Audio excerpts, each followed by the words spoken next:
Syekh Abdul Qadir Jailani dalam kitabnya Jala'ul Katsir mengutip sebuah hadis yang disampaikan oleh Rasulullah SAW. Cobaan-cobaan akan terus menimpa orang-orang yang beriman sampai kemudian orang-orang yang beriman itu berjalan di muka bumi Allah ini tanpa ada kesalahan lagi. Gitu, Wid.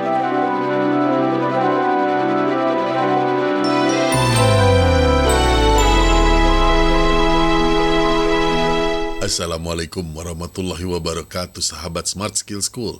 Semoga kita semua selalu dalam lindungan Allah Subhanahu wa Ta'ala. Amin. Sahabat, izinkan saya untuk meminta Ustadz menjelaskan kita hal ihwal bulan Sya'ban, nisfu Sya'ban, dan hubungannya dengan Ramadan. Langsung saja kita sapa Ustadz kita, Ustadz Adi Warman Azwar Karim. Ustadz, Assalamualaikum, apa kabar? Waalaikumsalam warahmatullahi wabarakatuh. Sehat, berkah, bahagia, ya Allah. Amin. Alhamdulillah. Ustadz, sebelum bulan Ramadan kan ada bulan Sya'ban. Apa betul di bulan ini Allah banyak sekali menurunkan kebaikan-kebaikan berupa ampunan, terhindar dari api neraka, dan pengampunan lainnya, Ustadz? Wah, oke. Ada hadis-hadis sahih tentang itu dan banyak hadis-hadis dhaif tentang itu. Kita awali pelan-pelan ya. Setiap kali datang bulan Rajab, Rasulullah SAW mengajarkan kepada kita sebuah doa, Allahumma barik lana fi Rajab wa Sya'ban wa balighna Ramadan.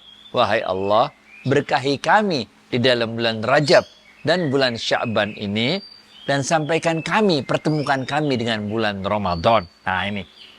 Itu sebabnya sahabat-sahabat Rasulullah SAW sendiri itu selalu mempersiapkan dirinya 2 bulan sebelum datangnya bulan Ramadan, udah pada siap-siap semua. Nah, dari hadis yang disampaikan oleh Aisyah, itu juga disampaikan bahwa Rasulullah SAW itu meningkatkan amalan-amalan solehnya, ibadah-ibadahnya di dalam bulan Rajab, terutama lagi dalam bulan Sya'ban, karena udah hampir dekat lagi sama bulan Ramadan, benar gak? Sehingga Aisyah menceritakan tidak ditemukan Rasulullah SAW puasa sebanyak puasa di bulan Sya'ban. Jadi waduh, pokoknya udah betul-betul mempersiapkan diri di bulan Sya'ban. Nah, cerita atau hadis-hadis itu kemudian di zaman para tabi'in. Nah, ini sekarang kita cerita zaman para tabi'in. Tabi'in adalah sahabat, adalah orang-orang yang hidup di zamannya Rasulullah SAW, bertemu dengan Rasulullah SAW dan menjadi pengikutnya Rasulullah SAW. Itu namanya sahabat. Sedangkan tabi'in adalah orang yang tidak bertemu dengan Rasulullah SAW. Bisa jadi dia hidup sezaman, misalnya kayak Qais Al-Qarni radhiyallahu anh, itu juga termasuknya tabi'in karena tidak berjumpa dengan Rasulullah SAW. Itu juga disebut tabi'in. Tapi yang lebih banyak lagi adalah para tabi'in ini orang-orang yang hidup setelah zamannya Rasulullah SAW meninggal dunia, jadi nggak ketemu. Mereka ini belajarnya dari para sahabat-sahabatnya Rasulullah SAW. Nah, di zaman para tabi'in ini, waktu itu adalah yang memerintahnya adalah Bani Umayyah, terutama di daerah Syam waktu itu, muncullah kemudian, karena cerita-cerita keutamaan bulan Rajab dan bulan Sya'ban tadi, muncullah kemudian persiapan-persiapan yang lebih khusus lagi, terutama yang dipelajari dalam ilmu-ilmu tasawuf. Nah ini, misalnya Imam Ghazali itu mengutip pendapatnya Hasan Al-Basri, seorang tabi'in. Hasan Al-Basri ini seorang tabi'in. Mengutip pendapatnya Hasan Al-Basri, ini juga bisa ditemukan di riwayat hadis riwayat Al-Baihaqi. Apa disebutkan? Disebutkan bahwa Rasulullah SAW pernah bersabda kepada 30 orang sahabat-sahabatnya. Benar gak? Adakah Allah bertanya kepada para malaikatnya, apakah ada dari hamba-hambaku? Ini kalau dalam malam nisfu Sya'ban nih ya, malam pertengahan bulan Sya'ban, hari ke-14 menuju 15-nya. Apakah ada di antara hamba-hambaku yang meminta ampunan padaku pada malam ini? Nah, siapa-siapa yang meminta ampunan padaku malam ini, atau meminta apapun padaku, kata Allah, akan aku penuhi permintaannya. Itu sebabnya juga bulan Sya'ban disebut juga sebagai bulan pembebasan dari dosa atau bulan pengampunan. Karena berdasarkan hadis tadi, itu dipercaya bahwa di malam-malam itu kalau kita panjatkan doa kepada Allah, maka Allah akan ampuni segala dosa-dosa kita, penuhi semua permintaan-permintaan kita. Nah, itu ceritanya. Kemudian tradisi ini, tradisi melakukan amalan-amalan tambahan di bulan Sya'ban, khususnya kemudian pada malam pertengahannya, nisfu Sya'ban, terus menjelang Ramadan, itu menjadi tradisi yang tadinya diawali di zaman para tabi'in, kemudian menjadi tradisi yang dilakukan terus sampai saat ini. Nah, di Indonesia, karena kita juga banyak mempelajari dari kitab-kitab tasawuf, sehingga tradisi-tradisi ini dikenal luas di Indonesia. Gitu dulu, Fit. Wah, ini nisfu Sya'ban ini nggak boleh kelewat nih Ustadz. Ya, ya. Sebetulnya ada hadis lain yang diriwayatkan oleh Imam Ibnu Majah. Itu disampaikan pada malam nisfu Sya'ban itu, mereka-mereka yang meminta ampun pada Allah diampuni semuanya kecuali dua golongan. Yang pertama, orang-orang yang musyrik. Dan yang kedua, orang-orang yang masih ada dendam satu sama lain, yang masih dalam permusuhan satu sama lain. Nah, dua orang ini dia tidak akan belum dimaafkan oleh Allah sampai yang kedua orang bertengkar ini kemudian dia menjadi damai, dan orang yang musyrik itu kemudian meninggalkan kemusyrikannya. Nah, itu ada di dalam Sunan Ibnu Majah. Sehingga dalam kita ini, kalau kita mau pakai ilmu fikihnya, tentu kita akan melihat bahwa meningkatkan amalan-amalan di bulan Sya'ban ini, ya tentu kita pakai dalilnya untuk melakukan puasa-puasa Senin Kamis boleh, puasa Daud boleh, sholat-sholat malam ya kita pakai dalil untuk sholat tahajud, memperbanyak sholat tahajud dan sebagainya. Tentu cerita-cerita atau hadis-hadis yang melengkapi dari kisah-kisah para sufi-sufi besar dalam kisah-kisah tasawuf itu kita pakai untuk fadailul a'mal, yaitu untuk menggembirakan atau menunjukkan keutamaan dari melakukan ibadah-ibadah di dalam bulan Sya'ban. Gitu, Wit. Baik Ustadz. Jadi Ustadz, katanya nih, ini mohon pencerahan juga nih. Banyak kan di bulan Sya'ban ini melakukan baca Yasin, baca Al-Ikhlas 1000 kali. Dan seterusnya, padahal Nabi tidak pernah melakukannya. Nah, bingung nih, ada yang bilang bid'ah, ada yang itu, dan segala macam. Mana yang benar, Ustadz? Aduh, udah dah. Yang mau ibadah, banyakin aja ibadah. Mau apa deh? Kalau mau Al-Baqarah 1000 kali juga boleh, pilih aja yang mana dah. Benar gak? Cuman kan para guru-guru tasawuf itu memilihkan amalan-amalan sesuai dengan keadaan muridnya. Nah, dipilihkanlah surat-surat yang dirasa oleh guru itu tidak akan memberatkan muridnya. Sehingga dikasihlah misalnya suruh baca Yasin, karena nggak begitu panjang kayak Al-Baqarah, atau ada juga yang mengatakan baca Ar-Rahman atau Al-Waqi'ah. Jadi itu masing-masing guru-guru tasawuf itu melihat dari karakteristik atau kebutuhan dari murid-muridnya. Kemudian disampaikanlah coba baca ini, dan dicari biasanya surat-surat yang tidak akan memberatkan dari murid-muridnya untuk melakukannya. Jadi karena itu adalah resep dari para guru-guru tasawuf kepada murid-muridnya, sehingga kita boleh memilih mau mengambil yang mana saja, atau kita sendiri bikin juga boleh kalau mau. Baca Al-Baqarah, kemudian baca Ali Imran, kemudian boleh An-Nisa, kalau apa aja dah. Yang penting intinya adalah persiapkan diri menghadapi bulan Ramadan.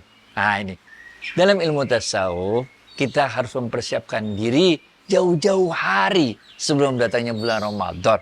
Karena bulan Ramadan itu cuma segitu-gitunya doang.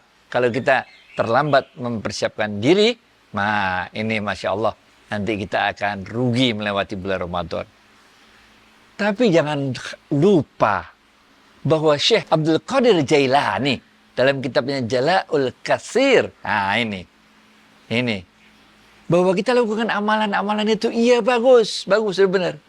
Tapi Syekh Abdul Qadir Jailani dalam kitabnya Jala'ul Qasir mengingatkan bahwa cobaan-cobaan akan terus menimpa orang-orang yang beriman. Sampai ketika orang-orang beriman itu jalan di muka bumi tanpa ada lagi kesalahan. Oke? Bahwa kita istighfar, ada malam pembebasan, alam pengampunan, iya. Dalam malam ini disebut Sya'ban. Tapi ada yang lebih dahsyat dari itu sebetulnya. Yaitu ketika kita bersabar dalam menjalankan hidup ini, menghadapi, melewati berbagai cobaan dalam hidup itu. Umar bin Khattab radhiyallahu anhu mengatakan ada yang lebih tinggi lagi daripada sabar, yaitu redho dalam menjalani kehidupan ini apapun cobaan yang menimpa diri kita. Ini. Jadi yang paling tinggi adalah keredoan kita dalam menjalani hidup ini. Kalau nggak sanggup, kata Umar bin Khattab radhiyallahu anhu, maka bersabarlah engkau. Nah, kalau kita bersabar, maka insya Allah ini semua dosa-dosa kita gugur sampai-sampai. Kalau dalam kitab Jala'ul Qasir itu hadis Rasulullah SAW yang dikutip oleh Syekh Abdul Qadir Jailani, hadis ini. Maka semua dosa-dosa kita digugurkan sehingga orang-orang beriman ini berjalan di muka bumi tanpa kesalahan. Belum meninggal nih, benar ya? Belum meninggal. Bahwa nanti buat dosa lagi, iya, itu mah kullu bani Adam khoto. Semua anak cucu Adam pendosa, dan yang paling sebaik-baik pendosa adalah yang paling cepat tobat, ya, benar ya? Jadi kita itu kalau mendapat cobaan-cobaan hidup, benar gak? Maka kita, kalau dalam ilmu tasawuf, kita bersyukur kepada Allah. Wah, ini dia. Karena apa? Karena dengan cobaan-cobaan tersebut sebetulnya Allah sedang menggugurkan dosa-dosa kita, sehingga kita terasa ringan dalam menjalani hidup ini. Gitu, Fit. Masya Allah. Ini saya masih pengen nanya Ustadz. Kalau saja saya tahu hebatnya bulan Sya'ban ini, tentunya nggak pernah mau ketinggalan dari zaman dulu mencari pengampunan Allah. Seperti yang dijanjikan. Bahkan, mungkinkah pengampunan kita lebih besar daripada Ramadan ini Ustadz? Ramadan lebih dahsyat daripada Sya'ban. Sya'ban ini persiapan, try out. Latihan akhir untuk menghadapi Ramadan. Di dalam bulan Sya'ban ada malam yang dahsyat. Namanya Nisfu Sya'ban. Pengampunan dosa-dosa kita. Itu rapot kita, amalan kita dalam setahun dikirim kepada Allah. Tiap minggu juga laporannya dikirim ke Allah hari Senin, hari Kamis. Iya, benar gak? Sehingga kita disunahkan untuk berpuasa di hari Senin, hari Kamis. Karena itu ada hari ketika rapot atau catatan amal kita dikirim kepada Allah. Setahun sekali dalam bulan Sya'ban ada malam Nisfu Sya'ban. Rajab kemarin kita bahas, dalam bulan Rajab ada Isra Mi'raj, peristiwa pentingnya. Ini ada malam Nisfu Sya'ban. Dikirim kepada Allah. Lalu ditetapkan nanti kita kayak apa. Ramadan lebih gelok lagi, lebih dahsyat lagi. Ada Lailatul Qadar.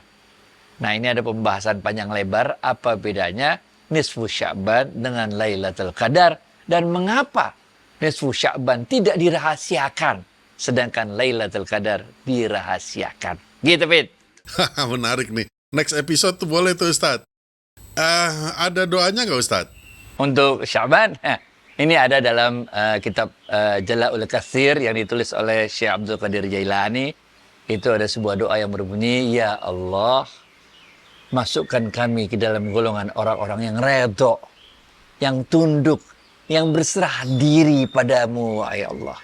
Ya Allah, berikan kami kebaikan di dunia dan di akhirat, dan selamatkan kami dari siksa api neraka. Nah, itu aja dah doanya.